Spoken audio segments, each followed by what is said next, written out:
Indice boursier obligations. Je vous propose un point complet, analyse technique sur les indices boursiers américains, les indices boursiers européens, le Nikkei japonais, les indices boursiers chinois, naturellement la tendance des obligations et des taux d'intérêt, et avec un mot rapide sur les fondamentaux mis à jour la semaine dernière et les fondamentaux qui s'annoncent cette semaine. Bienvenue à la nouvelle édition du Top Gun, nous sommes le lundi 4 mars 2024.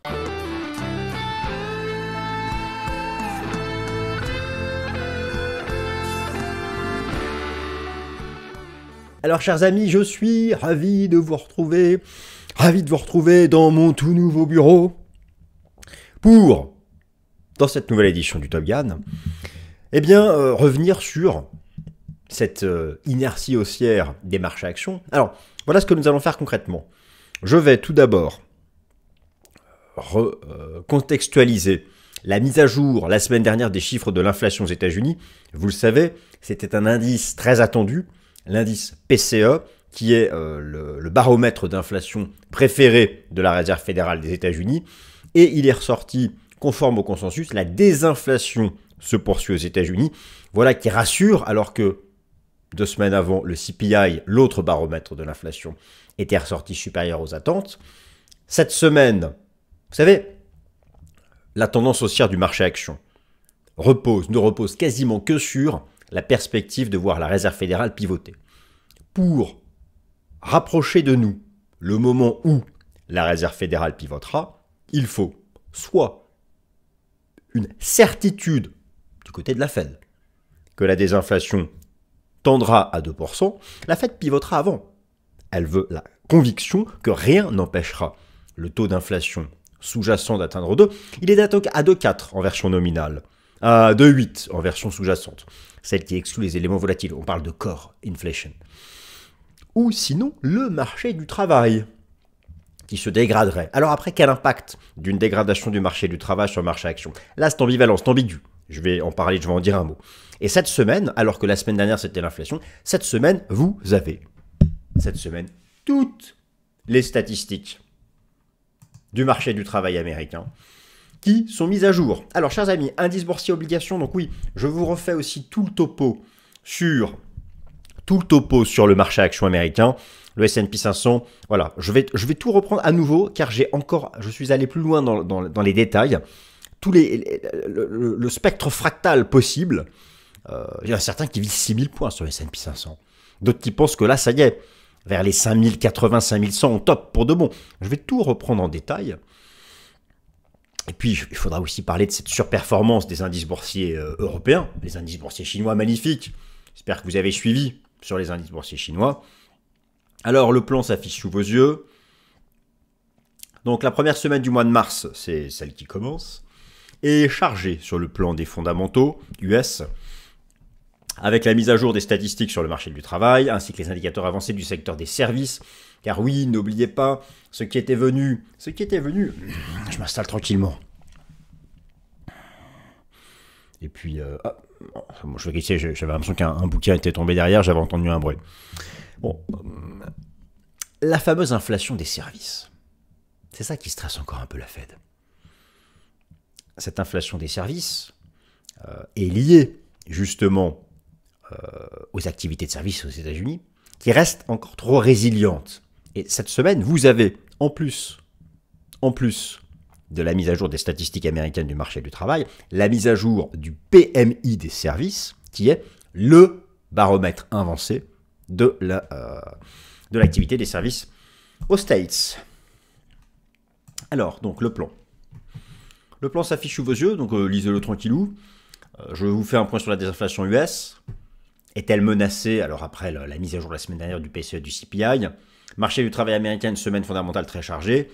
Indice US, le tour d'horizon technique. Obligations et taux US. Alors, avons-nous, grâce à la mise à jour de l'inflation US la semaine dernière, avons-nous enfin la fin du rebond technique des taux d'intérêt? Et donc, avons-nous enfin la fin du retracement des obligations? Moi, vous savez que depuis l'année dernière, si vous m'avez suivi dans le Top Gun, je suis un gros acheteur d'obligations, avec un scénario de point haut atteint sur les taux d'intérêt. Effectivement, les taux. Alors, rappelez-vous la corrélation inversée entre le cycle des taux d'intérêt et le prix des obligations. Et effectivement, ces taux d'intérêt avait bien chuté au dernier trimestre de l'année dernière. Il y a eu un bond technique ce début d'année et ça semble repartir à la baisse avec, en grande partie, la mise à jour jeudi dernier de l'indice des prix PCE. Alors, je vais vous reproposer mon décompte fractal. Indice européen toujours en surperformance, indice chinois, Nikkei japonais, voilà, on ne va pas s'ennuyer, donc c'est parti. C'est parti, chers amis. Alors, la désinflation US sous-jacente est-elle menacée? Quid du pivot de la Fed? Alors, quid du pivot de la Fed? C'est vrai que, eh bien, regardez le graphique ici, en haut à droite. Effectivement, vous avez deux choses. Vous avez en noir les anticipations par le marché du nombre de baisses de taux attendues par la Fed. Et il est vrai que ces dernières semaines, eu égard alors, à l'inflation CPI et à un marché du travail toujours archi résilient, en particulier dans le secteur des services. Souvenez-vous cette semaine, mise à jour de toutes les stats du marché du travail américain, notamment le rapport NFP vendredi, mais je vais en dire un mot dans un instant. Bon, eh bien, le marché a revu en baisse ses anticipations de nombre de baisses de taux de la Fed. Mais pourtant, ce qui n'a pas empêché le S&P 500 de continuer de progresser. Pourquoi? Mais ce sont les résultats exceptionnels des stars de la tech, et en grande partie Nvidia, mais pas que. Les grosses entreprises américaines qui font un max de bénéfices, à l'instant, elles n'ont pas été gênées par les taux d'intérêt. Parce que la plupart d'entre elles ont des crédits à taux d'intérêt fixes, qui ont été faits bien avant 2020-2021. Donc c'était des taux très bas. Et la maturité de ces taux, la maturité de ces crédits, c'est 2025-2026. Donc, tranquille.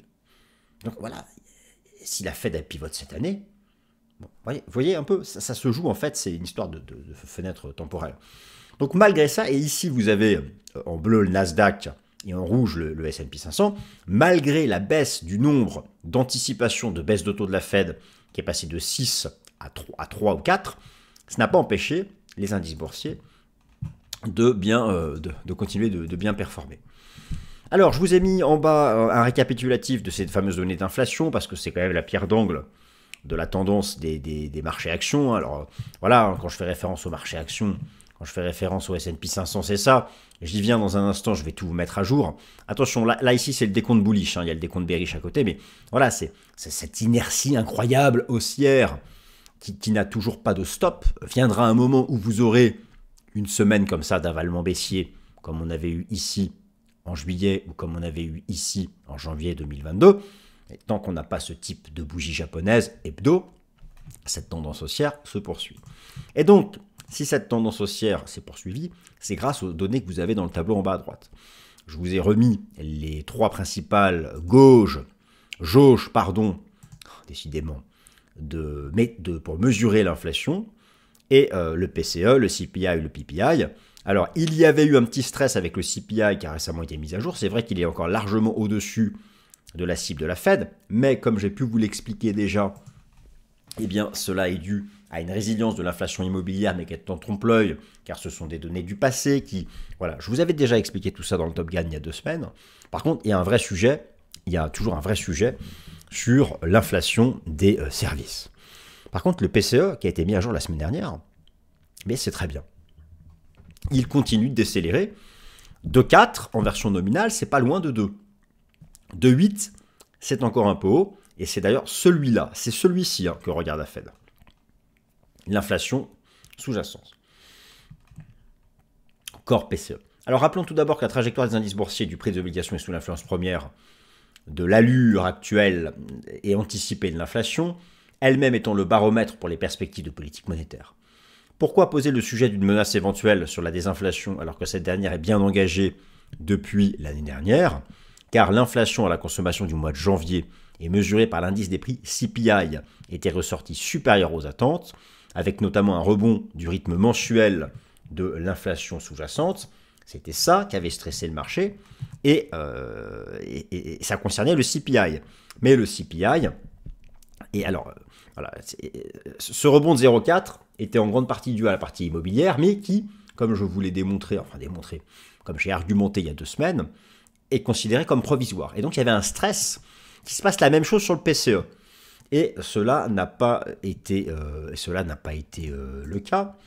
Alors, c'est la résilience de l'inflation des services qui représente une difficulté, D'ailleurs, au passage, si cette inflation des services est toujours résiliente aux États-Unis, selon le CPI, donc ici je vous remets l'inflation des services en jaune qui est encore à 5,4 et l'inflation immobilière qui est à 6, donc ce sont des composantes importantes. Avant la vague inflationniste post-crise sanitaire, vous voyez qu'on était plutôt sur des niveaux, on n'est pas à 2 pour l'inflation des services et immobilière. Il faut revenir entre 2,5 et 3. Donc là, effectivement, les deux métriques sont encore un peu hautes, et en grande partie parce que les activités de services aux États-Unis sont résilientes. Et l'on mesure ça avec l'indice PMI, pour Purchasing Manager Index, des services aux États-Unis, selon l'ISM. Et celui-ci, celui que je viens de vous montrer, il est mis à jour cette semaine. Donc c'est vraiment une semaine importante, à la fois parce que vont être mis à jour des indicateurs avancés du secteur des services, et en même temps, parce que vous allez avoir toutes les mises à jour concernant le marché du travail. Alors, j'y viens dans un instant sur ce qui est important pour le marché du travail. Alors, gardons à l'esprit que le baromètre d'inflation favori de la Réserve fédérale des États-Unis n'est pas le CPI, mais le PCE. Le PCE a été mis à jour jeudi dernier, au titre du mois de janvier, et le marché a pris connaissance du taux d'inflation nominal et du taux d'inflation sous-jacente en rythme mensuel et annuel. Alors, qu'est-ce que cela a donné? Eh bien, vous avez ici donc l'inflation sous-jacente aux États-Unis selon le PCE qui poursuit sa tendance baissière. Et vous pouvez constater comme moi, regardons un peu en bas là, du graphique, regardez là où je ziote. Bon, elle est à 2,8. C'est ça que regarde la Fed. Alors, attention à un truc. Attention. La Fed, elle va pas attendre que celui-là soit à 2 et dire « Ah, c'est bon, c'est à 2, je pivote ».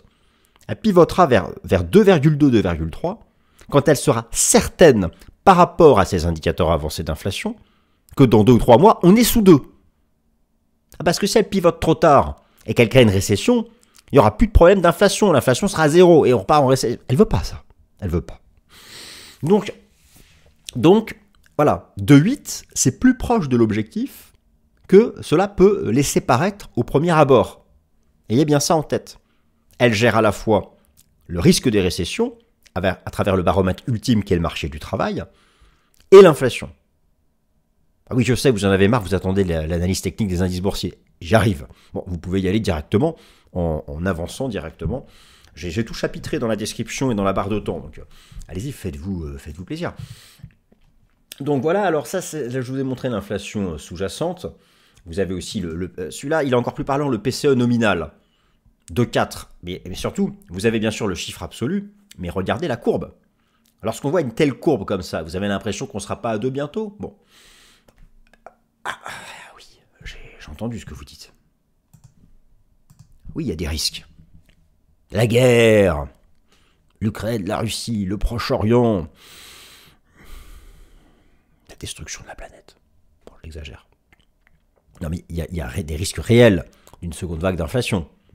Bon, naturellement, vous avez actuellement des risques qui ne sont pas du côté de l'inflation des matières premières.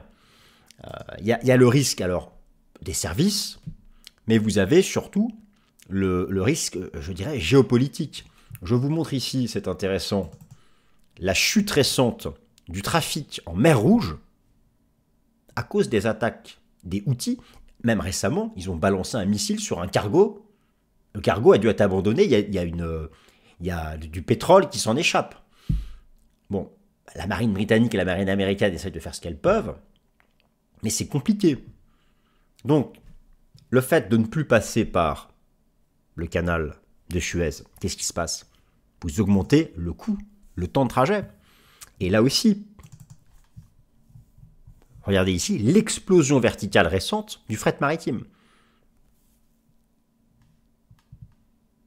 Alors, me direz-vous, pourquoi la désinflation se poursuit? Parce que, pour que l'envolée du coût du fret maritime arrive dans les indices d'inflation, il faut que ce fret maritime reste à un niveau élevé plusieurs mois. Donc, c'est encore une fois une question de temps. Et naturellement, que si à horizon 6 mois, là, les Houthis sont toujours capables de balancer des gros missiles sur des cargos de transport de matières premières ou de biens industriels, tout ce que vous voulez, ça va commencer à être un souci. Ça pourrait relancer l'inflation. Donc, il faut toujours savoir être prudent. Alors, cette semaine, on ne va pas parler d'inflation, même si on en parle tout le temps. Cette semaine, nous allons parler du marché du travail américain. C'est une semaine très chargée pour lui et l'impact sera très fort sur les actions et les obligations. Là, donc, je vais du coup faire la transition avec l'analyse technique des actions et des obligations, mais laissez-moi juste vous rappeler pourquoi. Gardez bien à l'esprit qu'il n'y a qu'un unique indicateur économique qui pourrait amener la Fed à pivoter avant que le taux d'inflation sous-jacent ne revienne à 2%. Il s'agit d'une dégradation majeure du marché du travail, le baromètre ultime d'une économie en récession. Jusqu'à présent, et pas jusqu'à présente, le marché du travail américain s'est montré particulièrement résilient, notamment dans sa capacité à créer des emplois dans le secteur des services. Alors oui, ça, je vais tout de suite réillustrer mon propos. Cette capacité... Alors, ce qui est mis à jour cette semaine, c'est ça. Le rapport NFP, il est mis à jour vendredi. Ce vendredi, vous allez avoir la mise à jour du taux de chômage, la mise à jour des créations nettes d'emplois, la mise à jour du taux de croissance mensuel des salaires, et vous allez avoir les créations d'emplois par secteur. Vous posez la question, pourquoi cette inflation des services reste élevée? Mais regardez, l'économie américaine, là où elle crée des services, là où elle crée des emplois, c'est les services. C'est les services. Donc, regardez, c'est vraiment les services. Donc, c'est encore un marché du travail qui est en surchauffe dans les services, et c'est ça qui est inflationniste. Et c'est ça que la Fed espère casser en maintenant plus longtemps des taux d'intérêt élevés. Cette semaine du lundi 4 mars, voilà la mise à jour des statistiques du marché du travail américain les plus importantes. Vous avez donc l'enquête ADP le mercredi 6 mars. L'enquête ADP, c'est comme le rapport NFP, sauf que cela ne concerne qu'une partie de la population active américaine. Retenez une chose, pour l'enquête ADP et le rapport NFP, le seuil d'alerte, c'est 100 000 créations nettes d'emplois par mois. Sous 100 000, c'est le stress. Sous 100 000, cela induit une hausse du taux de chômage. Parce que les créations d'emplois ne sont pas suffisantes pour donner des emplois aux nouveaux entrants dans la population active. L'enquête ADP, c'était pas tip-top ces derniers mois, mais au-dessus de 100 000. L'enquête ADP, c'est une société privée qui gère les contrats de travail d'environ 20% de la population active américaine. Mais on s'en fout un peu de l'ADP. On regarde le rapport NFP, on regarde le chômage. Pour le rapport NFP du vendredi 8 mars, le marché va mettre sous haute surveillance les créations nettes d'emplois. Retenez donc le seuil d'alerte des 100 000, le taux de chômage et le taux de croissance des salaires. Alors, vous l'avez ici en bas à droite, le taux de croissance des salaires. Il y avait une petite alerte le mois dernier. C'est si les salaires se remettent à trop... Il faut une croissance des salaires pour la croissance économique. Mais si c'est trop élevé à cause d'un marché du travail tendu, ça peut être inflationniste. C'est comme ça que se fait le lien entre inflation et marché du travail, qui sont les deux baromètres sur lesquels s'ajuste la Fed pour les perspectives de sa politique monétaire. Le marché du travail était solide. Alors, c'est le marché du travail. Alors, cette semaine, vous avez aussi la mise à jour des job openings, des créations d'emplois aux États-Unis. L'allure était plutôt baissière, mais on reste encore au-dessus du niveau avant la crise sanitaire ici. Par contre, voilà, quand je dis que le marché du travail américain est solide, c'est le taux de chômage officiel U3. Mais si vous mettez le taux de chômage U7 qui compte ceux qui ont des emplois à temps partiel, précaires, tout ce que vous voulez, le taux de chômage est en hausse. Ah oui, ben ça, alors, la Fed, elle regarde son taux de chômage officiel. Mais ça, on sait qu'en Europe, c'est pareil. En France, c'est pareil. Il y a le taux de chômage officiel, et puis il y a la réalité du travail précaire. Et ici, il est considéré comme du chômage ou chômage partiel, on est à 20%, quoi. Bon, mais ça, tout le monde le sait, c'est la réalité. La différence entre les statistiques et la réalité du terrain. Bon. Donc ça, c'est majeur. Alors, ce qui nous intéresse, c'est quand même les mécanismes de transmission. Je vous ai mis ça en bas à gauche. Quel mécanisme de transmission sur le marché action? Une dégradation du marché du travail rapprocherait le pivot de la Fed. Vous êtes d'accord avec moi? Une dégradation du marché du travail rapproche de nous le pivot de la Fed, parce que la Fed veut baisser ses taux pour ne pas être responsable d'une récession. C'est donc un facteur de hausse pour les actions. Mais, comme le marché du travail, c'est le baromètre ultime de la récession, et que si le taux de chômage monte, ça veut dire qu'on entre en récession. Qui dit récession dit moins de bénéfices prospectifs. Et ça c'est un facteur baissier pour le marché action. Alors, d'après vous, haussier ou baissier, les deux vont s'affronter. Ça va être une question de timing. Par contre, quel mécanisme d'une dégradation du marché du travail sur les obligations? Là, on ne se pose pas de questions. Les grands gagnants, la classe d'actifs grand gagnante d'une dégradation potentielle du marché du travail américain, c'est le marché obligataire, du fait de la baisse des taux d'intérêt et de la corrélation inversée avec le prix des obligations. Et justement, maintenant, après ces 20 minutes de blabla, nous allons passer à la partie technique. Indice US, tour d'horizon technique. Alors là, je vais prendre le temps de tout reprendre avec vous. Alors, oui d'ailleurs, en ce qui concerne le pétrole, j'avais fait la semaine dernière ici un Fast and Forex, d'ailleurs où j'avais trop zoomé sur ma tête, je le ferai plus. Vous voyez, j'ai pris un peu de recul. Là, vous voyez, hein, c'est un peu mieux. C'est un peu mieux que coller la gueule à la caméra, si vous me permettez cette expression. Mais bon, j'avais fait un truc spécial sur le pétrole, et bien sûr que ça participe des perspectives d'inflation. J'avais oublié de vous le dire, donc je le reprécise. Alors, my dear fellows, il y a deux options. Je vous remonte le S&P 500 à long terme. Graphique en données mensuelles, impeccable. Rappelez-vous, une séquence fractale complète, c'est 5 temps de hausse, 3 temps correctifs. 1, 2, 3, 4, 5 et un temps correctif en ABC. Vous avez actuellement deux hypothèses. L'hypothèse qui annonce de la baisse, en tout cas la fin de la hausse. Et l'hypothèse suivante, que nous serions dans une vague 2. Alors, je m'explique. Depuis le point bas de 2008, vous avez une vague 1, une vague 2 ici en flat, en running flat. Je vous remontre ici les différentes phases de correction en flat qu'on peut avoir. Flat régulier, expanded flat et running flat. Puis une vague 3, une 4 en flat régulier, une 5. Là, on a eu un énorme expanded flat, ABC. C'est ça, un expanded flat. Nous sommes repartis pour une grande 1. Et là, pour ceux qui défendent la fin de la hausse prochaine, ils nous disent qu'on a fait une vague 1 et nous serions à nouveau, regardez, en train de faire le même schéma. Le même schéma qu'entre 2018 et la crise sanitaire. Où nous aurions eu ici une A. Nous serions en train de faire la B en extension dans un expanded flat. La B va chercher au-dessus du sommet de la A. Et en général, on ne dépasse pas 1,38,2 d'extension de la A. Et là, on vient de rejoindre le 1,23,6. Donc, voilà. Pour les tenants de la fin prochaine de la hausse, le marché pourra aller grand max à 5003 avant d'aller faire un running. Alors ça, ce sera expanded, mais au moins un running flat avant de retracer tout ça. Ça, c'est le scénario bear prochain. Alors, nous bénéficions depuis la semaine dernière d'une nouvelle clôture technique mensuelle. Regardez le RSI. À chaque fois, toutes les phases haussières ont eu une fin. Il y avait des divergences mensuelles. Divergence mensuelle en 2007-2008. Divergence mensuelle ici en 2015. Divergence mensuelle en 2018. Divergence mensuelle, c'est le RSI en bas, en 2021. Et là, il n'y a pas de divergence. Donc, la nouvelle clôture mensuelle nous dit que ça pourrait encore aller chercher plus haut. Mais de toute façon, même dans ce scénario-là, ça peut.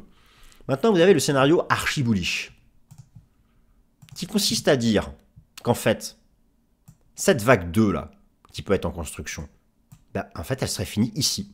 Nous aurions déjà fait la 2. Et donc, nous ne ferions pas un expanded ou un running flat, mais nous aurions déjà fait ici un zigzag, autre type de correction, et nous serions dans ces cas-là dans une grande vague 3, et alors là, c'est la porte ouverte à toutes les fenêtres. 5500, 6000. Pour un tel scénario bullish, il va falloir que la Fed pivote vite et qu'il n'y ait pas de récession. Là, peut-être que c'est possible. Fondamentalement, en tout cas.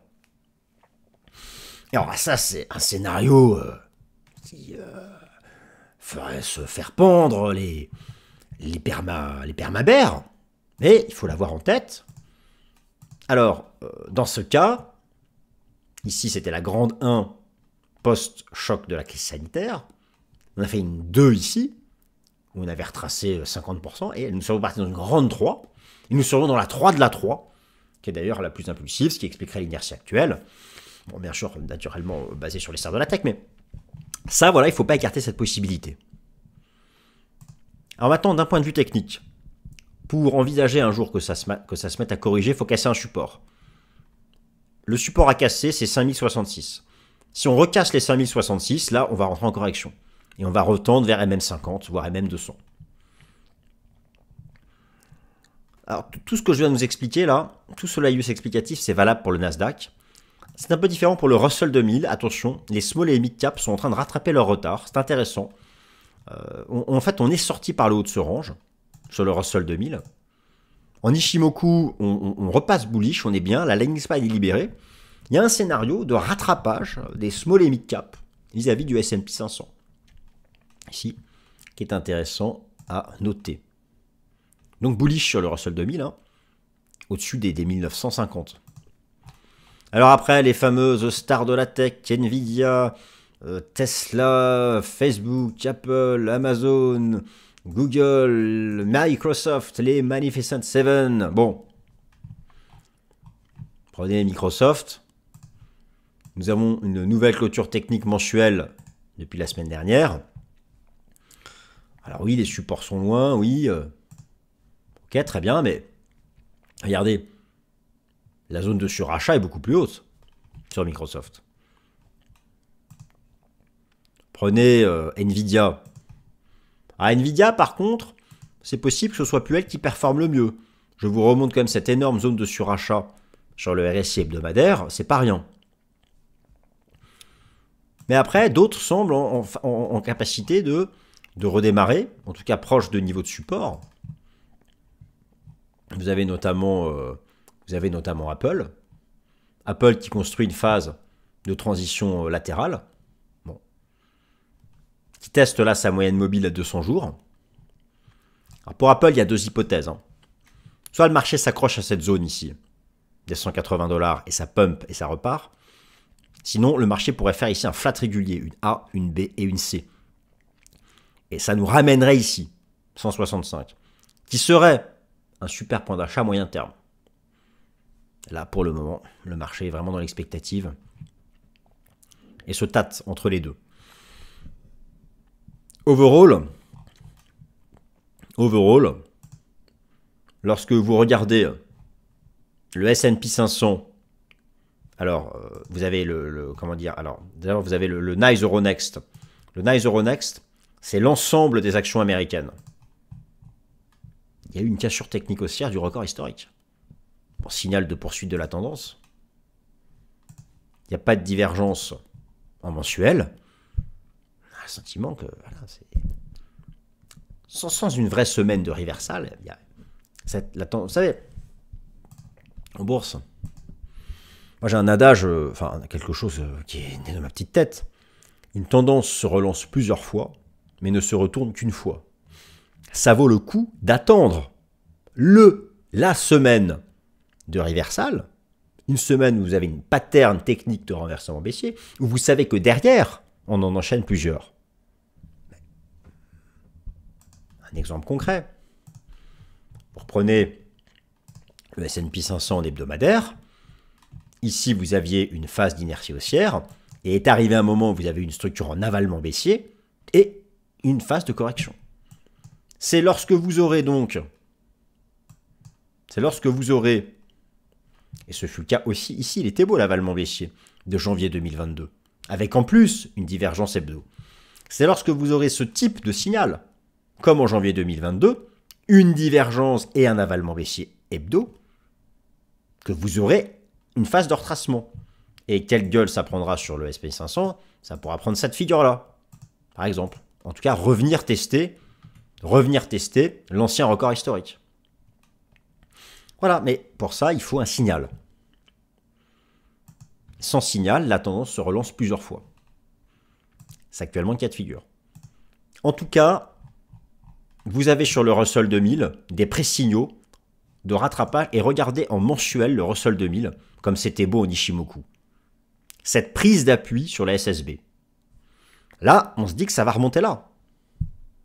Donc un rattrapage des small et des mid cap, c'est pas dégueu ça. Ça donne de la profondeur au marché. Ce n'est plus seulement que les stars de la tech qui montent. Do you copy me? Voilà. Oui, la bulle, oui, tout est trop haut, oui, les supports sont loin.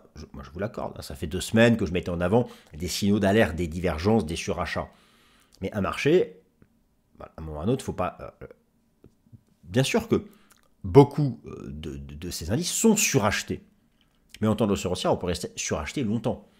Je reprends le S&P 500. En mensuel, on n'est pas suracheté. En hebdomadaire, on l'est. Qu'est-ce que c'est un signal de prise de bénéfice? Avec le RSI, par exemple, c'est lorsque le RSI, ici, au-dessus de 70, ressort par le bas de 70. Et là, ça va être un signal de baisse sur les prix. Pour l'instant, il y a un semblant de div, mais on est encore au-dessus de 70.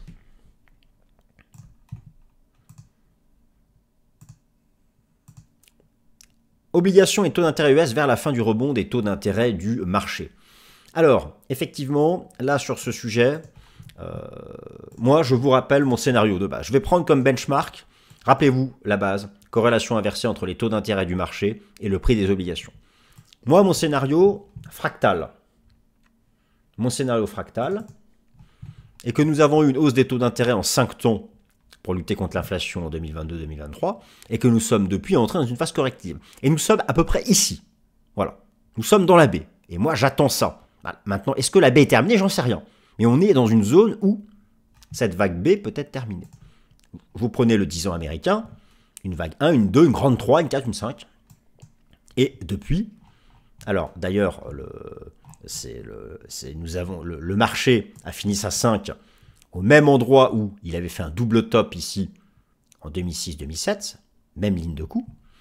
Et donc, alors, est-ce que la vague B est terminée? Pour moi, la vague B, elle peut se terminer soit la semaine dernière, soit, allez, grand max 4,50, sachant qu'une vague B retrace au max, usuellement 61,8 de la A, ça pourrait peut-être même nous remonter là, grand max, avant de repartir. Par contre, si on recasse les 4,08, vraiment, ça repart au sud. Et moi d'ici la fin de l'année, pour moi, je vise ici. Je vise 3,30 sur le 10 ans US. Les obligations, en termes de prix, c'est le même graphique à l'envers. Je vais vous en montrer dans un instant. Donc, si je passe sur, voilà, en données journalières, potentiellement, oui, nous aurions fini la vague B, qui se sous-divise en 3 temps ABC, nous l'aurions fini la semaine dernière. Mais il faudrait recasser ce niveau, les 4,10 pour vraiment valider ça. Donc en attendant, je ne sais pas si vraiment on a fini la C de la B, et dans ce cas-là c'est ça, ou est-ce qu'on va faire ça, je ne sais pas. Je serai convaincu lorsqu'on cassera un vrai support. Et je vous remonte en hebdomadaire parce que utilisons la conjonction des facteurs techniques, utilisons le système Ishimoku, vous voyez qu'on est dans un range Kijun Tenkan. Mais qu'en Ishimoku, pour donner le signal de vente, il faut casser le nuage. Ce fut le cas à maintes reprises dans le passé. Ici à la vente en 2019, ici à l'achat en 2021, et depuis on a cessé de tester le nuage, dont récemment une touchette parfaite. En Ishimoku, il faut passer en dessous pour donner le signal.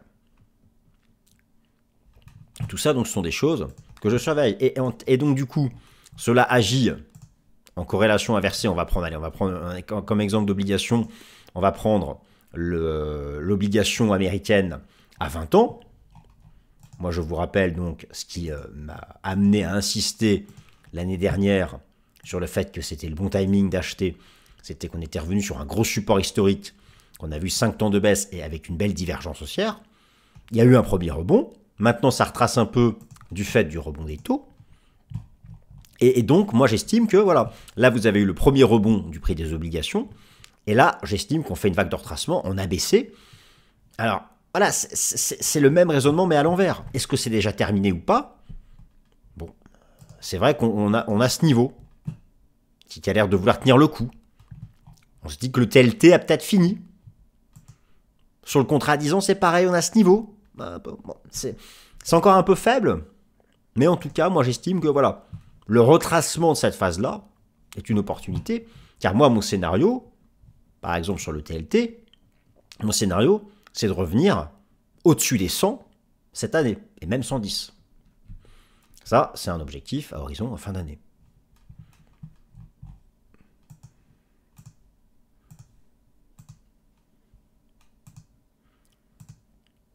Surperformance des indices boursiers européens, Eurostock 50, CAC 40 et SMI, avec enfin du mieux sur les SMI, avec des rebonds de ces 4-5 grosses valeurs, de ces 4-5 magnificent SMI. Et puis le franc, qui s'affaiblit un tout petit peu, alors, vraiment, mais ça aide, mais un tout petit peu.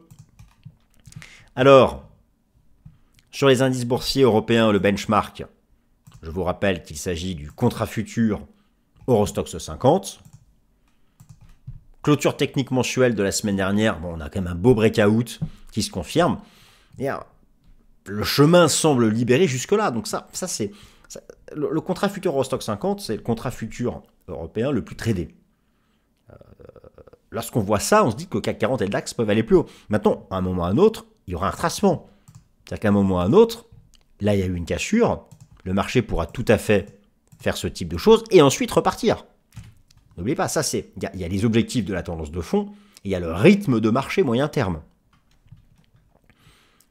Et pour l'instant, on n'a pas une semaine. Là, c'est pareil. Hein, là, vous avez un avalement. Voilà, bon, là, ça continue. Il n'y a pas de div encore. Et donc, voilà, ça emmène CAC 40, et DAX et SMI plus haut. Bon, pareil, le DAX, en mensuel, il n'y a pas de divergence. C'est suracheté, oui, je vous l'accorde, il n'y a pas de div. Le SMI, enfin, tente quelque chose. Moi, je vous avais dit qu'en dépassement des 11 260, on aurait un signal bullish. Ça a bien marché. Maintenant, ça reste quand même faiblard, parce qu'il ne faut pas déconner, ça reste quand même le SMI. Mais il y a donc un biais bullish maintenant, puisqu'on a repris ce niveau avant la chute de la crise sanitaire, les 11 265 points, avec une lagging span en plus qui s'est libérée du nuage, donc biais bullish au-dessus de ce bordel. Et je termine par le fantastique rebond des indices boursiers chinois. J'espère que vous en avez profité avec des ETF. Et le Nikkei, moi je ne suis pas très à l'aise par rapport à son niveau, parce que là il est vraiment au contact de ses records historiques. Donc, what is beautiful? Qu'est-ce que c'est beau, mes amis? Qu'est-ce que c'est beau, Shenzhen? Le RSI qui ressort par l'eau la zone de survente. Impeccable. Avec ce magnifique bullish engulfing que je vous avais montré en hebdo. On dépasse la Kijun. Voilà, l'idée c'est de remonter au moins jusque-là. On a une structure en V-bottom. C'est la même à Shanghai. Donc ça c'est vraiment percutant sur les indices boursiers chinois. Maintenant, attention au Nikkei. Le Nikkei qui teste son record historique, mais il n'y a pas de div encore. Par contre, ça c'est une div, vous voyez ici, là il y a une belle div. Pas de div. Mais voilà, le Nikkei, en plus avec un début de rebond du yen, moi le Nikkei, je continue de dire sur les niveaux actuels, il faut prendre ses bénéfices, si vous en avez profité. Je suis beaucoup plus à l'aise avec un achat des indices boursiers chinois, encore en bas, moins cher en termes de valo, encore en bas techniquement, que sur du Nikkei, perché quoi. Mais bien joué à tous ceux qui en ont profité.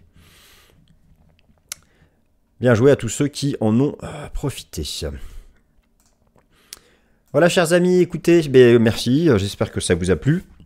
Encore une fois, merci de vous abonner, merci pour vos likes. Et puis voilà, et on se retrouve mercredi pour le Fast and Forex. Merci à tous, salut.